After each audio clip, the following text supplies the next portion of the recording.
Thank you for joining me today on Imagine That with Carla. I'm Carla, and today I'm going to be presenting 4 projects in a little different format. Now, let me explain to you briefly why this is happening. I had taken all 4 of these projects and I made a video and I published it. However, it published earlier than I thought it was going to publish.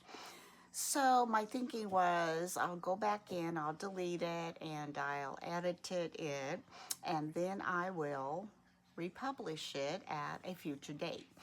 So I went in and I deleted it, and it actually deleted it from everything.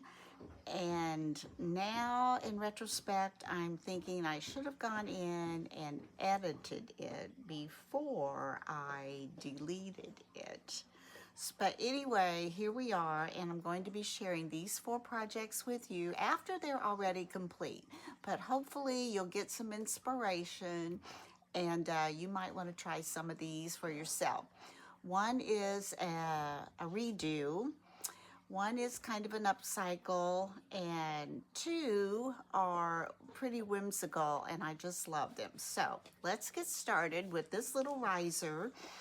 I made this little riser last year. I had painted it red, and I had used some of IOD's Kitschy transfers on there. However, it did not sell, so I decided this year to redo it. So what I did was I took some raw silk fusion paint. That would be, well, I pulled the wrong one, but it was raw silk fusion paint, and I painted it with that to cover the red that was on there with all the little pictures, and it did a great job. And the decoupage paper, such a neat picture of Santa, an old world Santa. It's from Decoupage Creatives. And after I got that on, I used my liquid patina by DIY for the medium to decoupage it on. It didn't completely fill up to the rim. You could still see there was a definite rigid line. So all I did was take some colors that are in the decoupage picture, and I kind of mixed those and kind of tried to blend in around the edge, and I think that turned out pretty well. So that was the redo of project number 1. Now project number 2, this was just a plaque that had been varnished and stained dark, and you can see the cardinals and the pine cones and the greenery are kind of etched into the wood. So what I did was I painted the entire plaque with raw silk, and then I took a Highlander, and Highlander is a fusion paint, and then I went around the edges. After that, I came in with the fusion paint and I painted the cardinals. I came in with a Palmetto paint by Dixie Belle and painted the spruce needles. And I came in with Paint Couture's pine cone paint and painted the pine cones. After that had dried, I came back with some fusion black paint, and I went over the beak and the eyes and kind of highlighted the wings and the tail on the cardinals and kind of gave a little bit of highlights to the pine cones. Then I used Dixie Belle's chocolate paint, came in and did the branches. After that had completely dried, I used Paint Couture's Step 1 and Step 2 Crackle. When I applied the first layer of Crackle, you want to add just a smooth layer. You don't want it too thick. Then you let that set. For me, it usually takes 30 to 40 minutes just to let it set till it gets a little bit tacky. You don't want it to completely dry. And when it gets to that stage, you take stage 2 Crackle and you paint over that I'm never sure. I don't want to say it's a real thin, kind of a medium coat, I guess is what I would say. Because if you get it too thin, you're going to get a very, very, very fine crackle, as you can see here. And if you want a larger crackle, you do want it to be just a little bit thicker. But if you get it too thick, like I did here, you're not going to get much crackle at all. And when you apply it, you don't want to go swish, swish, swish back and forth with your brush, or you're going to get something that looks a little bit smeared, which is what I got here because I know, I remember it. I went back with a brush, tried to smooth that out, and that's what I got. So this is a little plaque, and I do like the way it finally turned out, though. I did go over it after I had done step 1, step 2, let it dry with a heat gun, because if you use a heat gun on step 2, letting it dry, you're going to see more crackle come forward. I used DIY's dark wax to go over it and just let that set a little while, then take a clean cloth and buff that off. And that was the results of the upcycle on project number 2.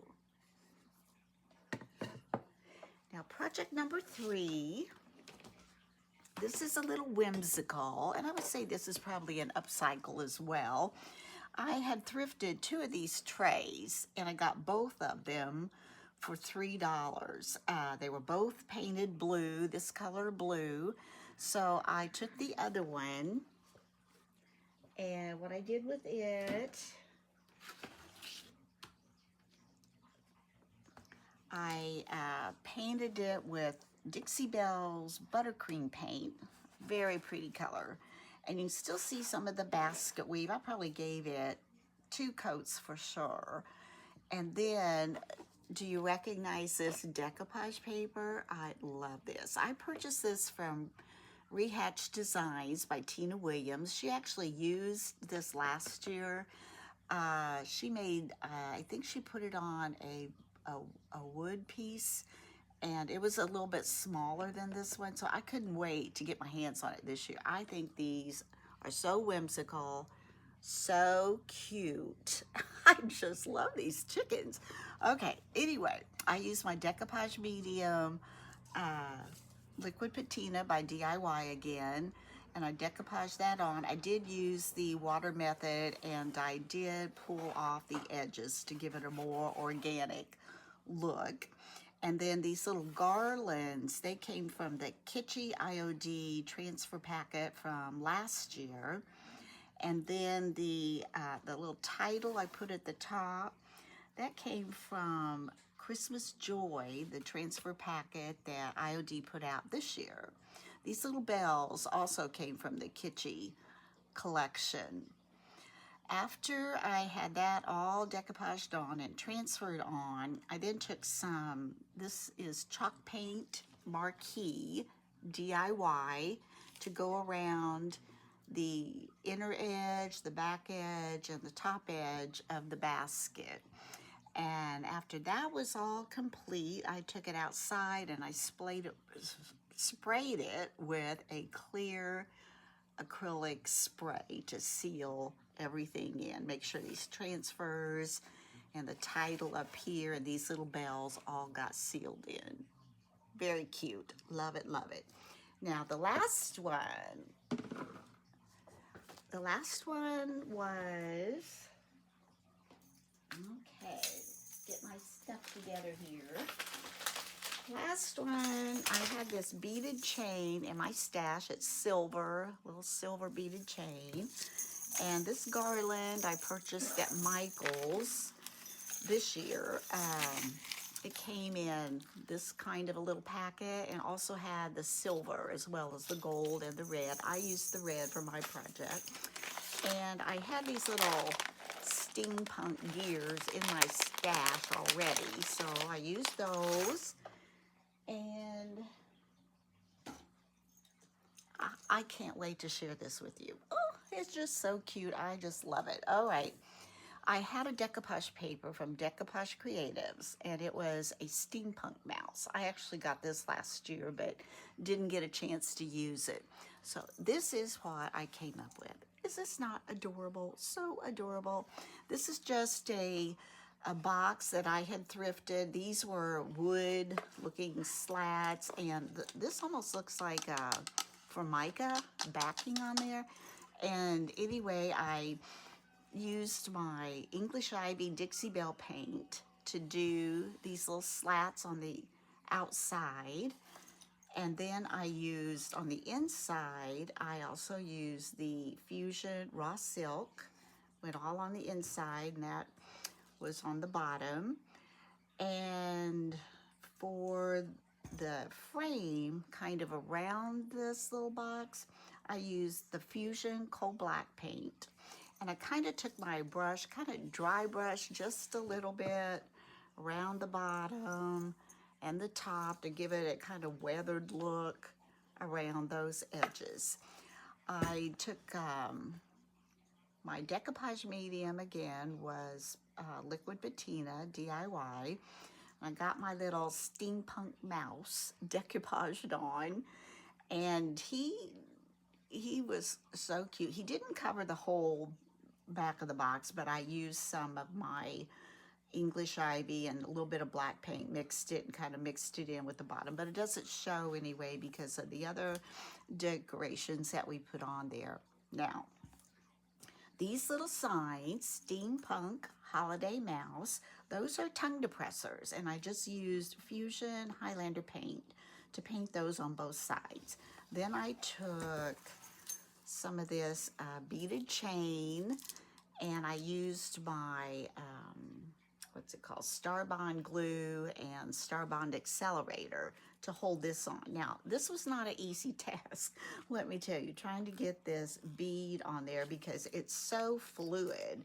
You know, it's so flimsy and fluid that trying to get it to stick on there, and these beads kept wanting to roll up or roll back. But anyway, I got that accomplished. And for stamps, these stamps I have had for, oh, I don't know, several years when I was more doing paper crafting.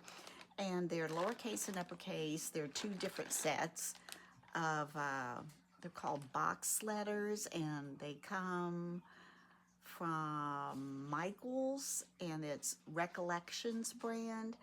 I think I ordered mine online. I don't think they carried them in the store.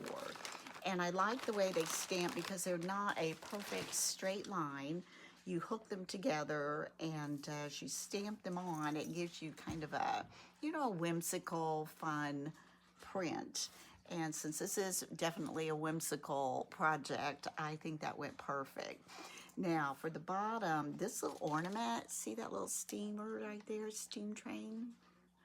I found that in a bag of stuff that I got at an estate sale. It was, like I said, a little ornament, and I just cut off where it was supposed to hang and attached a little wooden block to the back of it so it gave it stability on how to stand there.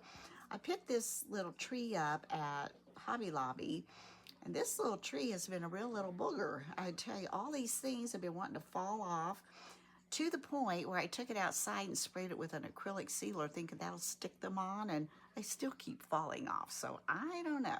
Then this little rustic star, I had that in my stash, and I took one of the little steampunk gears and glued that on.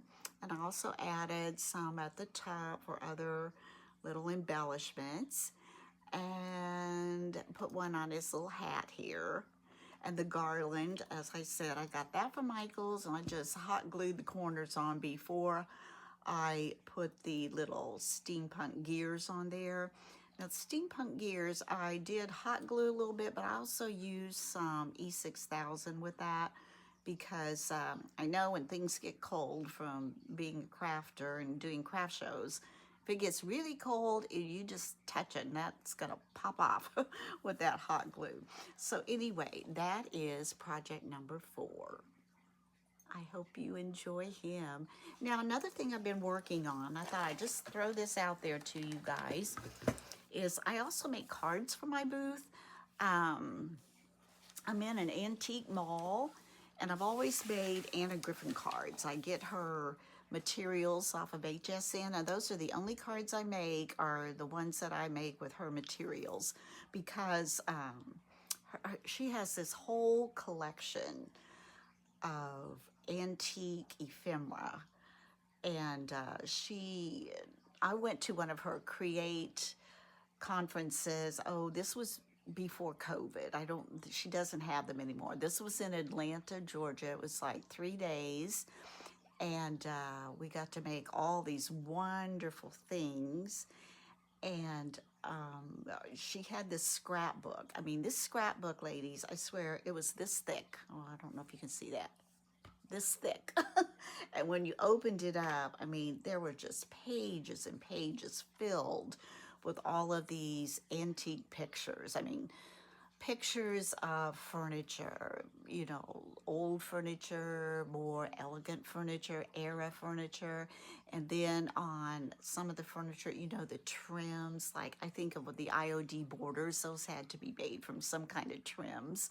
And she has wallpapers, you know, things like cards she's collected with all of the retro type pictures on there. Just anything you can imagine, old antique. She has a collection that you just wouldn't believe. It's just amazing. So anyway, she makes all these different kits with all these different packages of ephemera that she has taken, either that maybe the print of a wallpaper, maybe the style of furniture or the flowers of that era or of that time or season or whatever, and she turns those into card making materials. It's amazing. So the one that she did this year, it comes with, you get your cards, you get some vellum, you get your sentiments, you get all these different ephemera things. And on the inside of the cards this year, they also have the sentiments. And this is like envelope liner. You buy these separate. I've had some, and you know, I've used them probably 2 or 3 years now. This is probably taken off of a wallpaper print. So being in an antique mall, I just think people seem to gravitate toward this style of a card, and I've done very well selling my cards here. I only charge $5.50 for a card, and you know, you get both sides. You'll have some people that say, ooh, that seems very high for a handmade card. Or you'll get people who say, oh my goodness, that's beautiful. I can't believe you don't charge more. So either way, it doesn't bother me, because I told one lady that she was, well, the owner of the store where I had a vendor booth at one time. And I told her, I said, you know, I don't make any money on these cards, but I enjoy making them, and I enjoy it if other people enjoy them. So that's why I keep making these cards. And I do, and especially with Christmas cards, making them this early. You know, if I have some left, I'll have those left to send to my friends and family. So it's kind of good getting them made ahead of time. So there's one of the cards. Here's another one. Now this is like from a embossing cut and die that she has taken something out of her antique collections and made these dies from, and all these flowers. I mean, she's had teacups and platters and, oh, just so many things. Anyway, there's another card. This is the collection this year. This year she added some kind of blue toile things to it, which is really neat. Here's another one along that theme. I don't know if I can get those up there closer. And she also did a nativity packet this year. So you got all these little extra ephemeras, and then you can place them wherever you want to and make up your own card. This is a die that I had of hers that I cut out and used that for the background. So I have fun creating them. It's a break from all the DIYs, and these are just beautiful. And this one, yeah, I used one of the cards from her series this year, and I had the sentiment.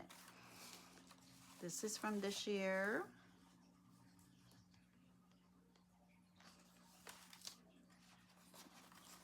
This is this year's. And these are little paper bows that she includes, and you just fold those, shape those, and glue those onto your card. Here's another religious card.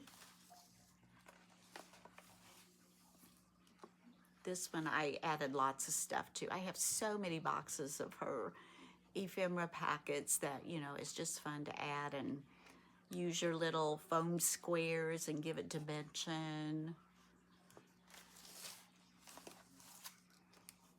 And this one.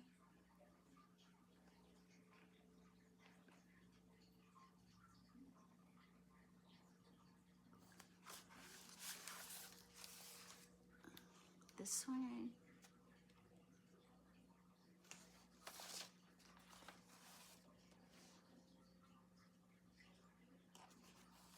Now I'm going to move on to, last year she came out with a retro packet of ephemera, and I didn't get around to doing it last year. I just, you know, things get busy. And so this is what I've come up with this year for some of the retro. I'll be curious to see how these sell.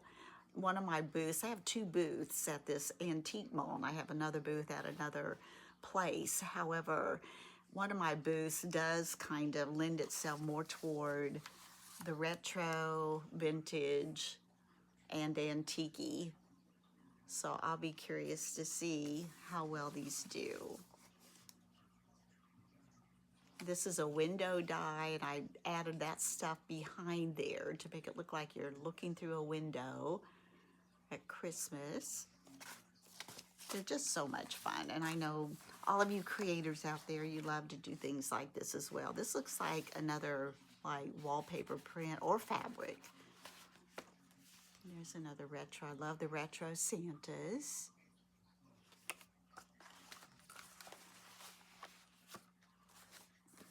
Yeah, we have this one, Santa in the window. Of the colors, they're really nice to go with that. And then the last one, oops. Now this little tree is a die cut that she had created. And so, you know, in the little trim, you can die cut out these little gifts. And this is a trim that was included with the retro pack. So anyway, I hope you've enjoyed this video. A little bit different, but we got through it. And I hope you enjoyed these cards. Leave me a comment and let me know, do any of you sell cards in your booth, or does this maybe give you a little inspiration to try doing that?